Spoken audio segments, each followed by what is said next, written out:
systems go. Clear for liftoff.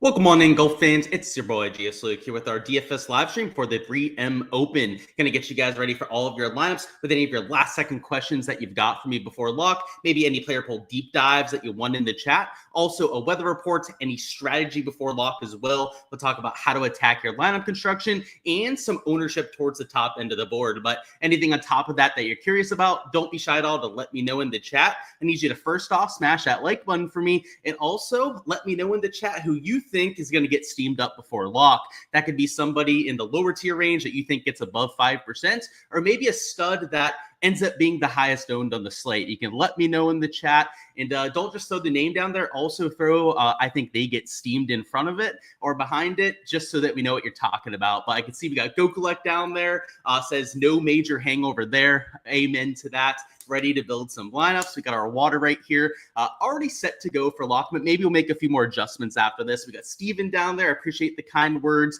Going to be on the replay crew this time. We got Brant C. Floyd, Joseph Hoover as well. Also Ross and Ed. Welcome on in, and let's get this thing started. We also got Wayne down there too, and let's start it off with a look at the golf course. So golf course is TPC Twin Cities, which is going to be very easy the first few days. Not only is it already a birdie fest, usually at least minus 17 winning it, but we're going to have very soft conditions. They got rain on Monday, also a big thunderstorm this afternoon, and in fact, so much rain this afternoon that it would not surprise me if it was not only lift, clean, and place for tomorrow, but even for round number 2. So it's a birdie fest, not much wind for Thursday, Friday either. So birdie or better percentage scoring, getting to the -6, -7 score is going to be what's needed to win this thing. And I don't think you're going to have to shoot -28 to win, but -20, maybe even to that -24 range is what you're looking for in terms of winning score. So, I hate to single out any players in particular, but maybe some of your older, less aggressive players, not the best play on a week like this, because even if they have their ceiling performance, some of your older, less aggressive players maybe cap out at like -12 to -14, which works when conditions get tougher. Par could be a much better score. On a week like this, though, we need that birdie production. So not only on DraftKings, where that is directly tied to your DraftKings score, but even from the raw scoring perspective in your leaderboard, you're going to need to be able to go low around here. So that's the main thing I would say about this golf course and how it's playing this week, is that's going to be even easier than the last few years. So expect a -1.5 to -2 scoring average. The weather's going to play into that as well. Like I said, very calm the first few days. And because of that, there's not a massive weather edge, at least as of these current forecasts. So this is the HRRR model. And you can see for Thursday, it's extremely flat across the board, nowhere near double-digit winds. It really caps out about 6-7 miles an hour towards the middle part of the day. And the wind gusts cap out at about 12 miles an hour too. So I would say that Thursday is going to play within a half a stroke in either direction. And then if we go to the NEM, also GFS model for Friday, you'll see that it looks flat there as well. So at least per the NEM model here, you can see that same trend. If we go to the GFS, it is also almost a carbon copy forecast. So based on most of the models, and you can go through some of the other ones on here at windy.com if you'd like. I've already done so a few times, so we're just going to stick to those two here on the live stream. But you can trust me that almost all of them are calling for exactly flat conditions. So at least based on the forecast, like in a single entry or a 2 to 3 max, or even like a 5 to 20 max format, you're probably not playing the weather too much. Where it becomes more of a factor for a slate like this would be for your 150 maxers. And, somebody like myself in a 150 max scenario, maybe a force in 5 to 10% stacked in either direction. But outside of that, a just in case kind of scenario, I don't see the point of going out there and full stacking it. So weather looks pretty flat. not a massive factor on a week like this. I think the bigger aspects to really consider from the weather perspective is the fact that it's going to play so easy for the first few rounds. So if you want to look at some lift, clean, and play specialists, that could be the way to do it. In fact, I'll give you number 1 and 2 with the lift, clean, and play stats. This is per the rabbit hole over there. I believe it's Ron Kloss who runs that. You had Luke Clanton, number 1 in the field. So my guy from Florida State, there you go. And number 2, Davis Thompson. So Luke Clanton averaged like 2.5 shots gained to the field. I think Davis Thompson was about 2 shots gained to the field under lift, clean, and place conditions. Luke Clanton was a smaller sample size, but Davis Thompson was over 24 rounds. So keep an eye on him to go low tomorrow morning. Next thing we're going to go through would be ownership towards the top. So this would be before we start getting into any player deep dives or questions, is I want to kind of set the table with ownership above 8K. So on here, I've got this projection sheet from my Patreon page. If you guys want to download that, just go to my X/Twitter. That is GSLukeDFS. There's a link to that in the bio there. But we're going to go through the guys from 8K plus just to give you an idea where the rest of the field is going. And of course, that's important when we're playing PGA DFS, because not only are you trying to get top projected lineups, trying to get guys that finish top 5, top 10, but we're playing against the other 20 to 50,000 lineups in those $5 or $25 GPPs. And, you know, the bigger the contest, the more people that you're playing against. And I use those 2 extreme examples, like the big $5 and $25 GPPs, to really show you that in those contests, you have to get so much different. You have to have leverage against the field so that when you get your players right, you're not sharing them with 5 to 25 people, sometimes hundreds of people with a big dupe train like you see for Sunday Showdown sometimes. That's why it's important to know where the rest of the field is coming in. So the one thing I'll say about these 10K plus players is that by default, you're going to see these guys getting ownership. That's the case once again. That's going to be the case on every single PGA DFS slate. So I've got all of them over 25% and not a massive spread from your highest to your lowest owned player. So for example, Chris Gotterup I have as the highest owned on the slate.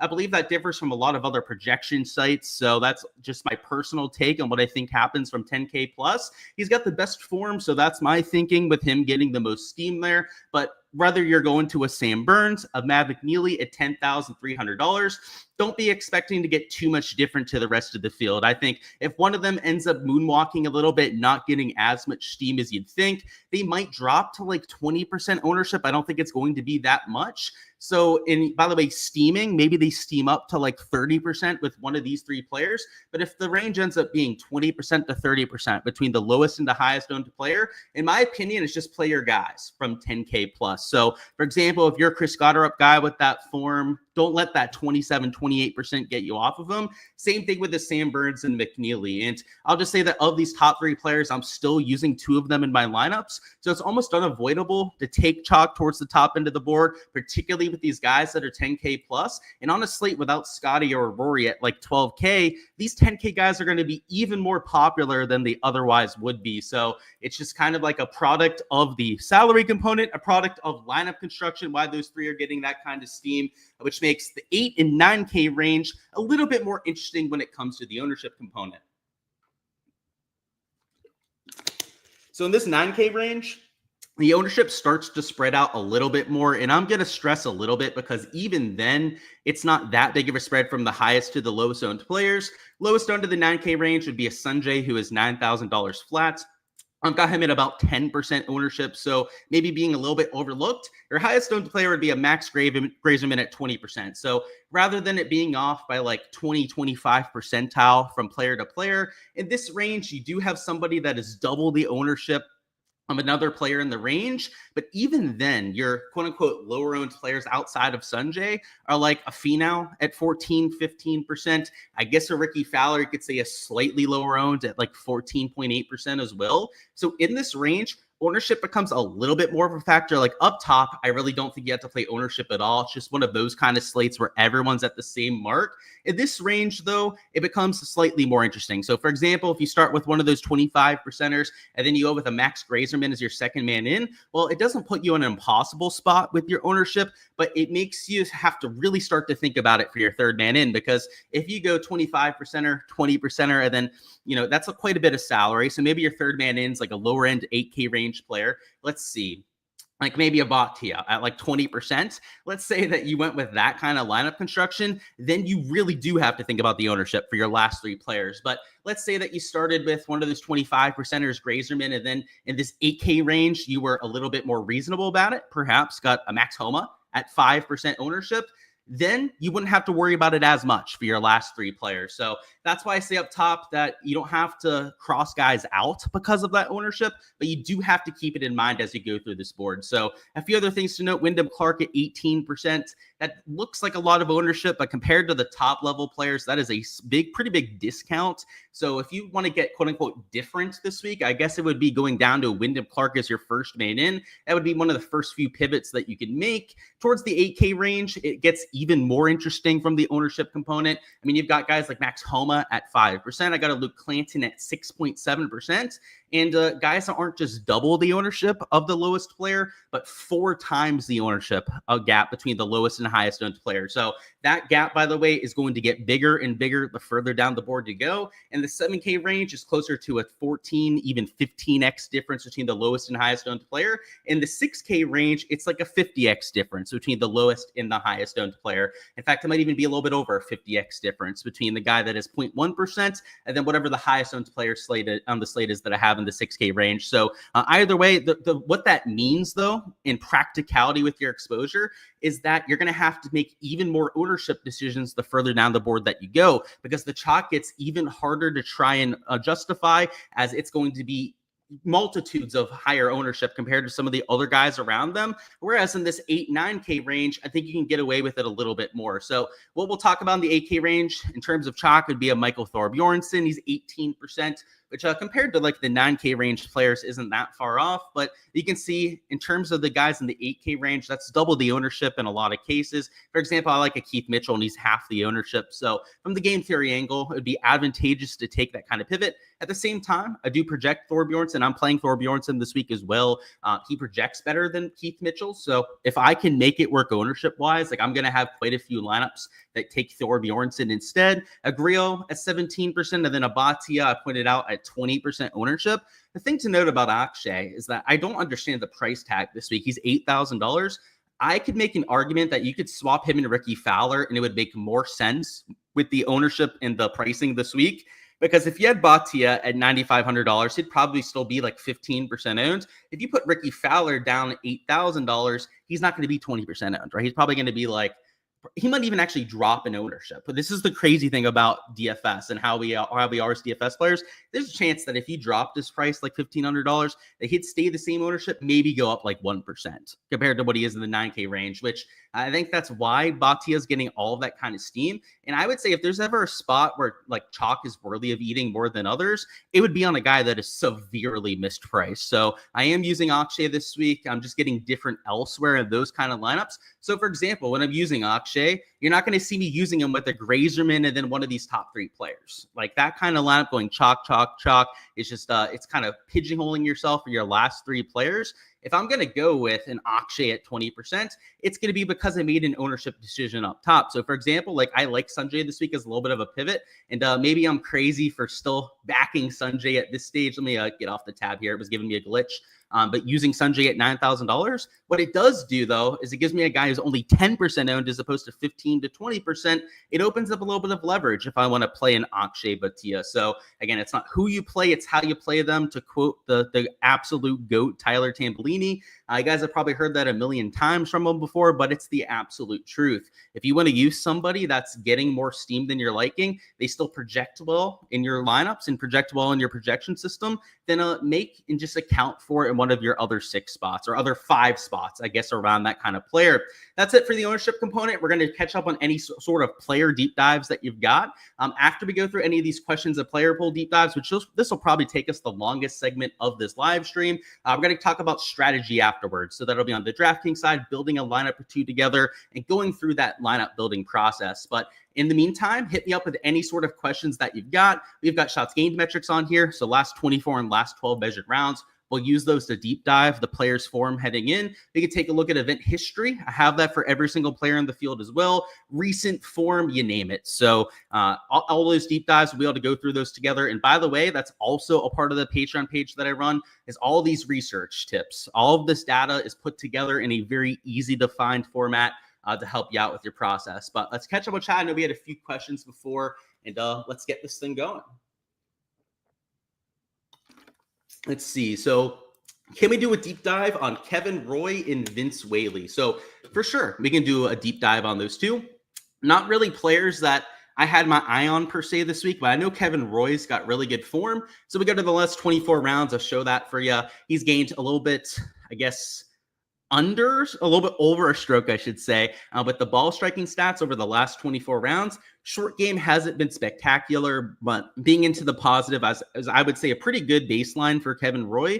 So overall, you're getting a guy that's in form, doing it in a sustainable way. The issue with Kevin Roy is, I guess, if I'm playing devil's advocate, right? That's my job here on this live stream is, not just to be a yes man, give you guys all the good side of the questions and the deep dives you give me, but it's to also poke a hole in the argument where I can. And, if I was really going to try and do so on a Kevin Roy, is I would say maybe the upside isn't there. He's not the best putter. We kind of do want guys that can putt and get hot on the greens at a week like this if we're going to get to something like 20 under par. So I would say that, at least based on that kind of assumption, that maybe he's a better play in cash and in single entries where you don't have to have the absolute nuts, and maybe not my favorite play in those large field GPPs. But, if he has a spike putting week, he's done that a few times this year. So it's not like it's impossible. That's how he gets himself into the top 10. But I would say that there's players around him that are a little bit more likely to do that sort of thing. Those are the players that I'm personally deciding to use. But Kevin Roy's ball striking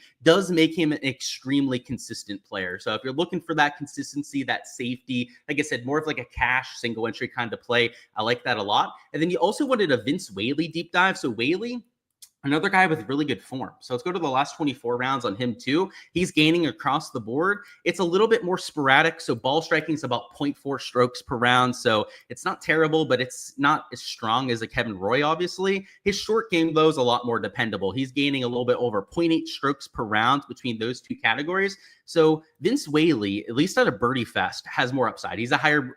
Actually, I'd have to double check that. I was going to say he's the higher birdie percentage player between the two because I know Vince Whaley's like top 40 on tour. I haven't checked Kevin Roy's birdie percentage in quite a while. With the form, though, it may have gone up quite a bit since the last time I saw it. But Vince Whaley at Birdie Fest has kind of been a thing for a few years. You probably even heard a few touts mention that before, that you play him when conditions are easy. And considering that it might be lifting in place for the first two rounds, probably at least round number one, you have to say that that plays into his favor. So I think Whaley's the better GPP play. And then I think Kevin Roy's the better play in other formats between those two options. Matty Schmid gets steamed. I could see it. And yeah, if you guys have any of those ownership takes, feel free to let me know. What's going on, Dustin? You said you have a question and observation. Last week, you had 5 of 6 to make it a cut and 3 of your picks in the top 10, and you still didn't cash.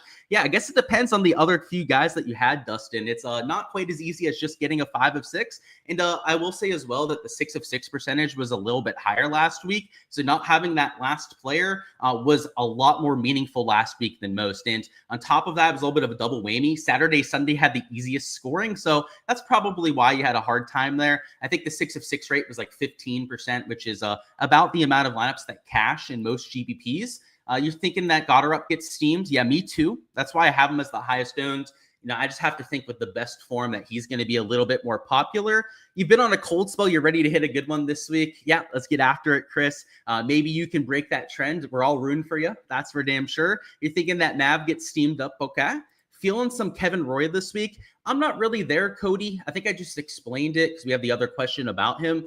I think he's a very safe play, but I'm a GPP player. Like, that's where all my exposure is on a week like this. So I'm more so looking for the guys that can get me to minus 20. I hope he gets there because it seems like a lot of people in chat are going to be using him in lineups.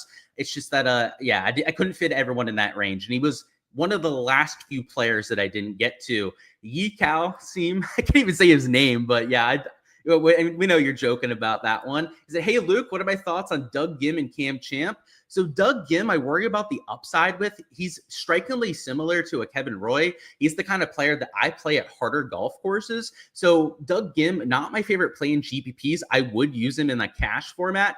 I probably wouldn't use him in single entries either, though, because he's just not a high birdie percentage player. On the other hand, you have Cam Champ, who's a past champion at this golf course. He also has gone like T12 and then another top 25 his last few years here. So elite tier course history outside of the win. Also a player that's really trending with the form. Cam Champ's also a high birdie percentage guy. So I would prefer Cam Champ between those two. Like I'm using Cam Champ in my lineups.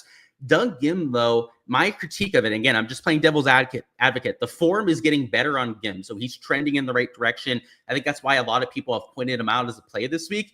My hesitation behind it and why I'm not there with my exposure is just that putting aspect. I'm not sure if he can get quite hot enough on these greens to see something like -20 or better. What's going on, James? He said, I've been following my stuff for a week and it's been great. I appreciate that. And yeah, let's keep it going. And he said, can I do a deep dive on Eckroat? So yeah, we sure can. And Austin Eckroat has kind of been just under the radar, kind of sneaky, doing his own thing.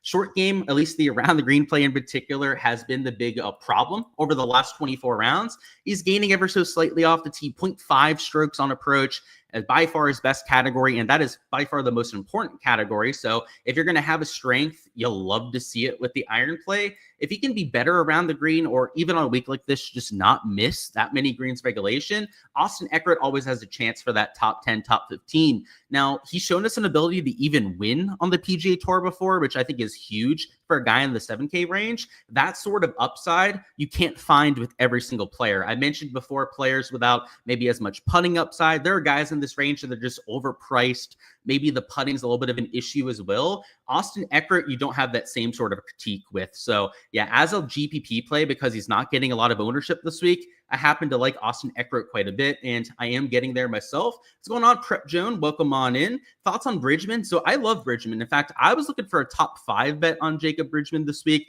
and the form has been there, and he's doing it in big boy fields. He's one of the players in this field. It's not like there's only a couple, but you know, there's probably like 15, maybe 20 guys in the field that are playing in the signature field events. Even with that, he's about a field average player. If we zoom in on the last 12 measured rounds, it is a little bit better, particularly with the short game categories. The issue with Bridgman is always the off the tee play, and he tends to be a little bit inaccurate. That's his issue in that category. If he can make sure to avoid the water this week, the rest of the game is up to par. I mean, he's gaining in those 3 categories over his last 12 measured rounds. Again, playing in some major championship level fields, signature field level events as well, unlike a lot of his counterparts. So yeah, I like Bridgman, but I do have to say the off the tee play makes him more of a GPP option, because you wouldn't want to have him in a cash lineup or a single entry lineup where that missed cut could really be the difference between you cashing and not. More so in GPPs, where like if you throw them in 7 to probably more so like 12 to 15% of lineups to get the kind of leverage that you're hoping for, that you might be able to hit that top 5, top 10, something like 15 to 10% of the time, something like that. So that's what you like about Bridgman. You kind of eat the risk of him missing the cut with that driving inaccuracy, but in the right format, the right sort of contest, it makes a lot of sense. What's going on, Prep Jones? So you have a question about Matty Schmid. So let's go through the Matty Schmid stuff. So if we go to the shots gained metrics, he's also been playing in some bigger field events. In fact, he's played in some majors. So this is another player that, and the reason I mentioned that is that it's much easier to gain strokes to the field in weaker field events. We're not going to do the full spiel, the full rant on that right now. We've done it a few times before. But if you're newer to golf, I guess just trust me on that, or go and watch some videos on how shots gained work, and you become versed on exactly why that's the case. But at Matty Schmid being a slight gainer to the field, right, you compare him to some of these guys, like the guys playing in slapdick field events. You may go like, oh, Matty Schmid's not playing that good of golf. This guy's been in contention at like Genesis Open kind of events. This guy's been in contention at signature events over the last few months. We go to the last 12 rounds. Let's see, does it get better for Schmid? I guess a little bit. He's gaining a stroke per round off the tee. He's hitting it long and straight right now, and he's an extremely streaky putter. I mean, at the event that he nearly won this year, he gained like 13 strokes putting over the 4 rounds. There's not a lot of players that in the field that are even capable of doing that sort of thing. And the X factor for him is the approach play. He's not the best iron player, not the most consistent when it comes to hitting that second shot. But if he can gain 2 to 3 strokes in that category, he's live to get into contention. So I like Schmidt in GPPs. He's also a little bit of a riskier option, which, you know, in the right format, like the big $5, $25 is exactly what we're looking for. Let's see. Yeah, we're all good on the Kevin Roy questions. I know it's been asked a few times. He said, yeah, the Gim Reaper. I know we had the question on that as well. I'm not too cool on the putting there. Getting too cute by clicking Thagala. I'm not sure, Nick. It's too cute for me. So I'll at least give you that portion of it. I wasn't able to get there even at sub 2% ownership. He's dealing with an injury, but he's been playing the last couple weeks. So you'd have to assume that he's healthier if he's now giving it a full go on tour. And he wouldn't be playing at some random event if he wasn't healthy. Like, I could see him playing the signature field event just because he's guaranteed a payout in those kind of golf tournaments. But if he's showing up to the 3M Open, I mean, you know that he's a little bit more healthy than he was before. Now, does the health mean that he's going to play better? Maybe not right away. That's why I'm a little concerned about it. But the ownership's going to be as low as you've ever seen it. The price tag's going to be as low as you've ever seen it in a field like this. So is it getting too cute? Maybe. Maybe it's flying a little bit too close to the sun. But if not, and if it does pay off, it's going to pay off more than it ever has before. Any love for the first round king, but disappointment Keith Mitchell? Yeah, I mean, first round leader bet has to be a look on a week like this. But I love Keith Mitchell. He's a core play for me, Chad. I like the course fit. He's finished 5th here twice out of his last 3 starts. And if you want my full take, you can check out my entire core plays video. But I've got like a whole 5 minutes on why I like Keith Mitchell. So yeah, he's like a 10 out of 10 for me this week. Thoughts on Smalley and Nornish GPP sleepers? So the ownership isn't quite to the point where I'd call those sleepers. They're both over 5% ownership. So, you know, they're averagely owned in that 7K range. So sleeper, maybe not the best word for them, but do I think they could get there this week? Smalley in particular, yes. Like, I like him a little bit more than Noren.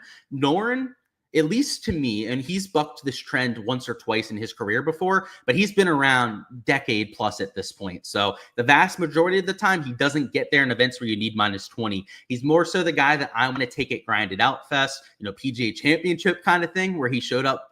By the way, his best performance this year, crazy enough, his first week back from injury at the PGA Championship of all places is the best start that we've seen here in 2025. Kind of wild stuff from Norn. I was hoping, I had much higher aspirations for him after seeing that, but I like him more at those style golf courses than something where -20 gets into the top 5. So give me Smalley, a little bit more of a streaky putter, ball striking, a little bit of a longer player off the tee as well. But the safer option, and you asked about GPP, so I think GPP is the Alex Smalley play, but maybe in cash you go to Norn, just because Norn, even though he's not playing that great, has also kept it together and made a lot of cuts. Yeah, we did the Eckert deep dive too. I think he's a good GPP play. What's going on, Yob? He said, can I do a deep dive on Peterson, Silverman, and Knowles? He said, don't ask. Yeah, we can do one. So, and you said, don't ask about why you're looking at those slimy plays. I won't then, right? You told me not to, so I won't pry on why you're looking at them. But believe it or not, you're not crazy for looking at, especially Peterson here. So Peterson was popping in my projections, and there's a clear reason why. He's gaining strokes on approach and more than everyone else around him. Now, did I play Peterson this week? No, but it's worthy showing you that that's why he's popping in some projections. Let's look at Silverman, and that includes mine. So I actually had to like X amount of my player pool because it was trying to give me quite a bit. Silverman, though, the form hasn't been as strong on, so he's losing ball striking, gaining with the short game, though. So I got to say, Silverman's usually a much better ball striker. So if he can get it moving in the right direction, watch out for him. In fact, I want to look at the last 12 rounds. Let's see. Yeah, actually even worse on approach. You got to hope that he can find it there. But if he can, he is making enough putts to get it done at a birdie fest. And then your last one was who? Philip Knowles. Jeez Louise. Yeah, I mean, you know how slimy they are, right? That's why you put don't ask there. So Philip Knowles gaining on approach. I mean, he's got some of the best approach play of these guys priced around him. I don't think you're crazy for any of those three. In fact, I'm surprised that you wanted us to break them down on the live stream because you might be bumping up their ownership a bit for a few people watching this. Thoughts on Dumpy Bo? So I worry about the ownership on Dumpy Bo. Like, I get that the course history has been a lot better than it has been at other golf courses. So just to show you guys what we're looking at here, T13, also a T49. I guess that's good enough for some people to say that it's good course history. But if we go through the shots gained metrics, and this is mostly at alternate field events where he's really popped off, gaining 0.7 strokes per round. And over the last 12 rounds, this is what people are really leaning into, is this 2 strokes gained per round. Now, one of those strokes is on the greens, and this was at golf courses and golf events where the world's best players were overseas at like the Genesis, that were overseas at the Open Championship, et cetera, et cetera. That recent form, I need a sip of water, I guess, has to be taken with a slight grain of salt. So keep that in mind. Really good recent form, but it's sketchy in some cases. Which Svenny are you talking about, Chris? Let me know if it's Jesper or Adam Svensson that you want to know about. What's going on, Thomas? You said, wish you good luck. Absolutely. Best of luck this week, man. Who is running with Goddard? No idea who he's playing with, but you can check out the tee times to see who he's going with. Or you're saying who's using him this week, rather? I guess that's a question to the chat. Not quite sure. You got Zach who says favorite guy 69 and under. I don't do those sort of questions, Zach. If you want to see my player pool, if you want to see exactly where my exposure is, my Patreon page is where you can find that. The questions that we go over here will mostly be like breakdowns on players, people that you're curious about, maybe process-based questions. Those are the ones that we see mostly. Not really like who to play, right? Who should I use in my lineups, that kind of thing. Not our thing around here. This is mostly going to teach you how to be a PGA DFS player, not really picks and plays like you see in other places, which might be a little bit different. Maybe you went, came to see the picks and plays and that kind of thing. But here we try and teach you how to fish. Rather than just being handed fish for one night. So if you like that kind of strategy, hang around a little bit. And that's not to say that I won't help you out with some guys that are $6,900 and lower.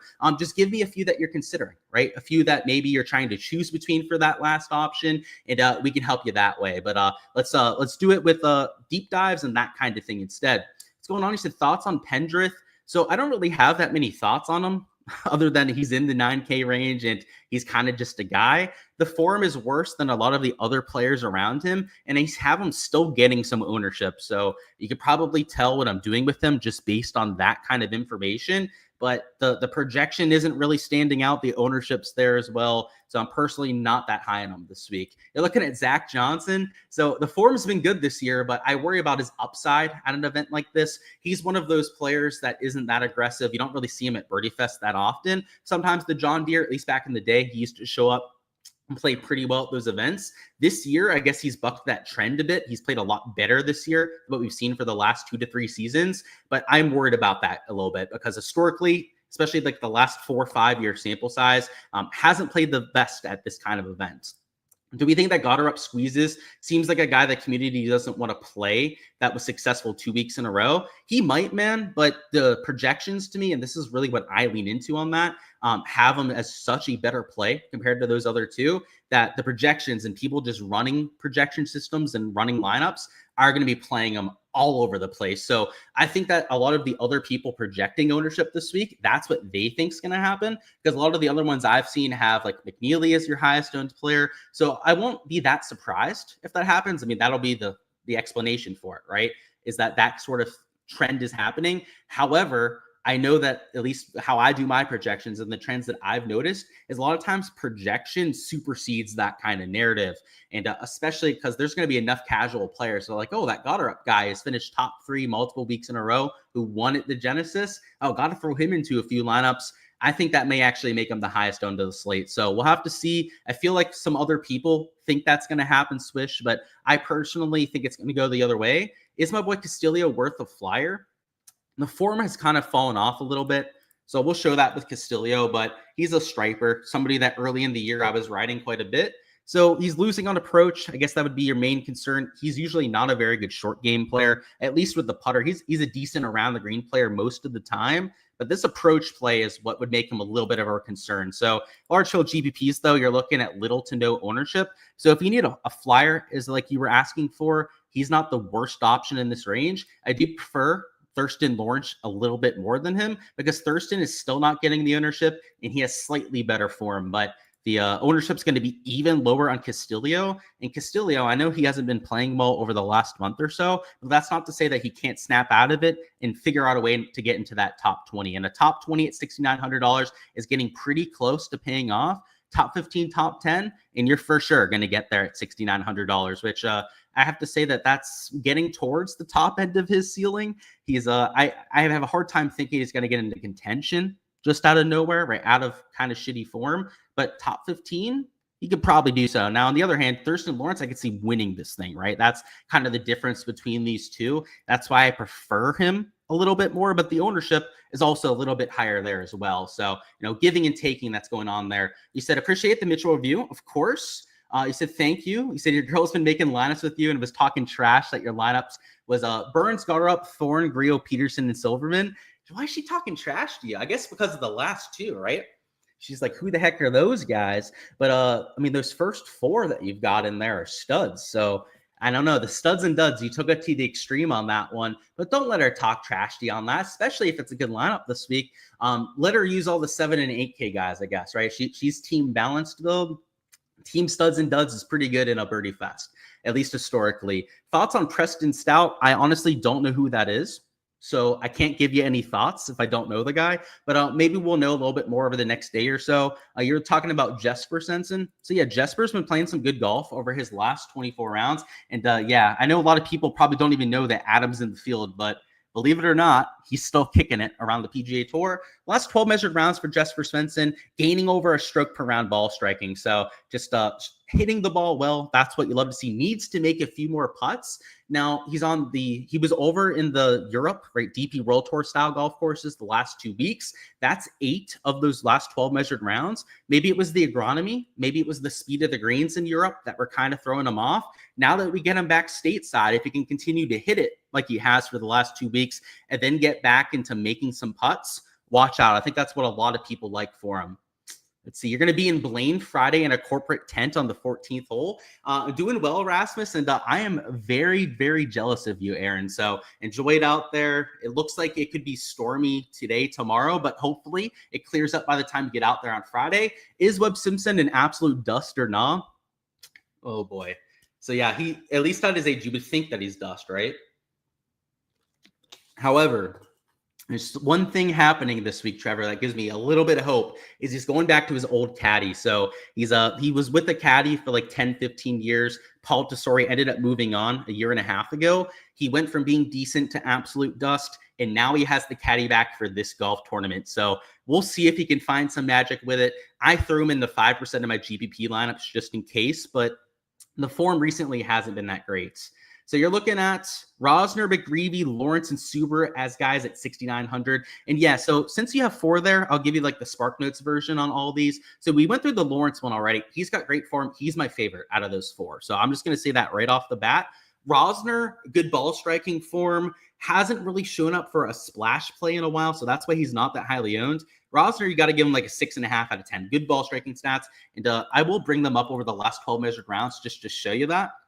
And all these guys, we already went over Lawrence, but you can see ball striking for Rosner has been pretty decent, especially on approach. Let's go Suber and McGreevy. So let's do Suber second, and then we'll do McGreevy to finish. So Suber gaining off the tee, gaining putting, but losing with the approach play. This is probably a 6.5 out of 10 as well. It's a pretty decent stat profile. And then, yeah, McGreevy is right above him here. He also gaining off the tee, but losing with the putter. So McGreevy is like a 5 out of 10 stat profile, but his ownership's going to be super low. So, if you want the guy with the best form, I guess Suber would be the best play out of these 2. But if you want the guy that's the lowest ownership out of all of them, it would be a Max McGreevy. If you don't care about ownership at all, it's going to Thurston Lawrence, in my opinion, just because he's got the best projection on my projections out of those and the best form across the board. So hopefully that helps you out there. And then Rosner would kind of be like my second to least favorite. Like he's just, not somebody I hate, but those 4 players in general are guys that I'm pretty high on. He said, is Ventura finally getting a footing on tour? And he said, how's this tournament as a course fit for him? So course fit wise, he's kind of all over the place. Like, I don't really think there's golf courses that fit Ventura that well. He is gaining across all 4 stat categories at times. He's losing across all 4 categories as well. He strikes me as the guy, like if he ever grows into a really good skill set, that he's going to be like a Xander, gaining across all 4 categories. So I don't think that this is a course that's relatively good for him or a course that's relatively bad. But what I've noticed is that at the Birdie Fest, at least so far in his career, are where he's splashed and where he's had some of his top 10, top 15. So I play him at these Birdie Fest. I think at these courses is where you're seeing him get that footing, but very inconsistent at this point, man. Still somebody that if you're going to use him in GPPs. You don't throw him in your cash lineups. You don't throw him in your single entries because he's still like a 50-50 guy for making it to the weekend. Can I go over my process for roster construction? Yep, we're going to do that at the end. Let's see. Yeah, somebody said oof with the 4-person question. Yeah, it's a little rough, but hey, we did it with the Spark Notes version. You said, do I like Hadman as a GPP flyer? I'm personally not on Hadman this week. I have to give him like a 4 out of 10, but yeah, he's not my favorite play. Do I think Bhatia finds his putter? I've got no idea, Prep, but he's been a really good putter this year, so I don't think it's that far-fetched to say that he does. In fact, if you go to the last 24 rounds, right, he's an average putter. Go to the last 12 measured rounds, it's where it dips into the negative. You go to the last 12 measured rounds before that sample size, and he's gaining like 0.5 to a stroke per round. So, yeah, I think it's possible, but who knows, right? We never know what's going to happen on week to week. And don't mind sharing your sleepers because you said misery loves company. Amen to that, man. And, yeah, those guys are going to be low bones no matter what. So that's kind of kin with the Steam stuff, of course. He said, will the FedEx Cup point bubble come into play? He said, should we build lineups based on bubble players? Probably not, John. So here's my reasoning for it. I know we could say that those guys are motivated and stuff, but there's also a lot of pressure and a lot of trauma that's involved with those pressure and those points. You know, having to finish a certain position to keep your tour card or having to finish in the top 20 to give yourself a chance of keeping your tour card is, in my opinion, not a positive for those players. I know some people may look at that as like, oh, they're motivated. They're really going to try and get the job done. They're motivated every week. They're always trying to finish top 20. They're always trying to get the biggest payout that they can. When you give them an ultimatum to keep their job, I can't see that as a positive. So I probably wouldn't build that way. CBES 1 through 10. So by the way, I'm going to cut off the questions in 5 minutes. So I can't go through all of them here. I do have to cut it off so I can get to my prop live stream. So I'm going to go through these ones rather quickly so we can get as many in as possible. CBES 1 through 10, though, I'll go a 5 out of 10. He is gaining strokes over his last 12 measured rounds. So just to show you that, let's scroll down here and find Bazane Hoot. Let me just Control F it actually to make our life a little bit easier. He's gaining about 0.93 strokes gained per round. However, he's not really somebody I play at Birdie Fest. He's more of the kind of guy that you use at a golf course that's grinded out at like a minus 12 to minus 15 winner. So that would be my devil's advocate, right? That'd be kind of my 2 cents from that aspect. But I don't think he's a terrible play with that kind of form. Should you be going after more 7 and 8K guys this week in your lineups? No. I mean, you want to max out your salary, Eli, right? So you're going to need guys in the 7, 8K range to round off your lineup salary-wise. But, you know, spend on your 9 and 10Ks where you can. You said ban Yob. Why would we ban him? I don't think we need to do that. Ruminations on Montgomery. Ooh, so late add to the field. I kind of like that from the ownership angle. Not as many people are going to get there because he was added late. And he projected well for me this week. Like he modeled out as a top 30 play for me. So yeah, I like Montgomery. I didn't play him, but he was squarely in consideration for me. Like he's like a 6.5 out of 10 probably. Okay, can I deep dive on Nick Dunlap? So I don't really want, I was going to say I don't want to, okay, but there's a reason why. I don't want to because I don't want to steam him up. So yeah, I'm playing him this week. So I should tell you a whole lot about the Nick Dunlap play. He's $6,100. I mean, I had to scroll the whole way down here to 6,100 to go through it. So yeah, I don't really want to spill the beans too much because half the reason he's a nutted play is I've got him at sub 1% ownership. If we get a sub 1% of Nick Dunlap, who's also like at the minimum price, then like, yeah, that's a GPP shot that I would take. Now, when I touch him with a 10-foot pull in cash, or would I touch him in a 10-foot pull in a lineup where I'm going over $100 entry? Absolutely not. This is more of like a $5 GPP, just like you throw him in 5 lineups just for the heck of it. But he showed us on Sunday, his last few starts out, I think it was 2 or 3 starts ago, where he shot like the round of the golf tournament. He gained like 6 strokes putting in a single round. He still struggled off the tee that week. It was a round 1. I think he lost 3 strokes off the tee. The other 3 rounds, I think he lost a combined 1 stroke off the tee. So he got better as the week went on.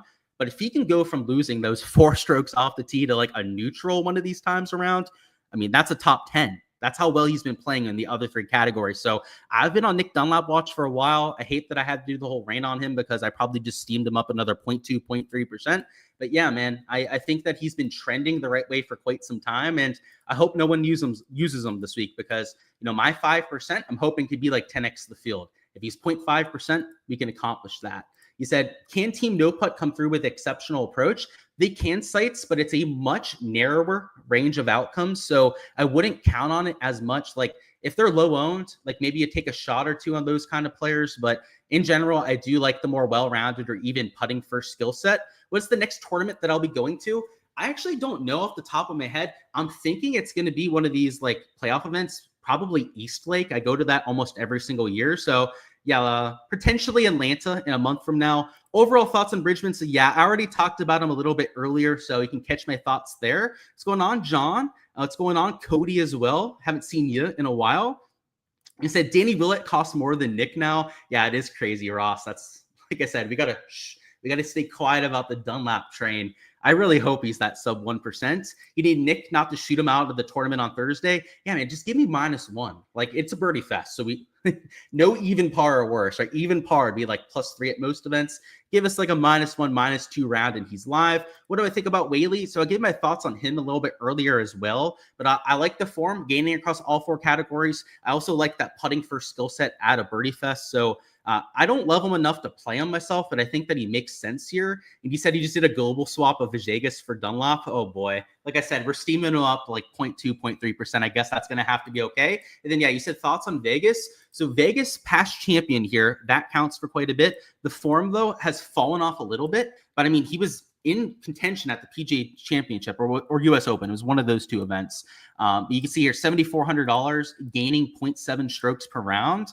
He's a solid option in the 7K range, particularly with that kind of course history, right? It's not like these shots gained metrics are really standing out all that much, but when you add the shots gained on top of that course history, I think it makes him a better option than most. So let's go ahead and round this off. Like I said, I've got the prop live stream at 8 p.m. on my YouTube channel. So by the way, guys, if you guys want to catch all the underdog and prize pick stuff for tomorrow, make sure to check out that live stream in about 15 minutes over there. But we're going to talk some lineup construction to finish this thing off. So first off, from that perspective, we don't have a massive weather edge this week, so we're not really worrying about that with the lineup construction. It's all the ownership that we should be focused on, and it all depends on the contest that we're entering. If we're in a cash lineup where ownership doesn't matter, then you just take your top projected plays, your favorite players of the week. That's who you throw into your cash lineup. If you're in a lineup that's a single entry or a smaller field GPP where maybe there's only a couple hundred entries rather than thousands and thousands like we have in the GPPs, then ownership matters a little bit. But to only beat 100 or so entries,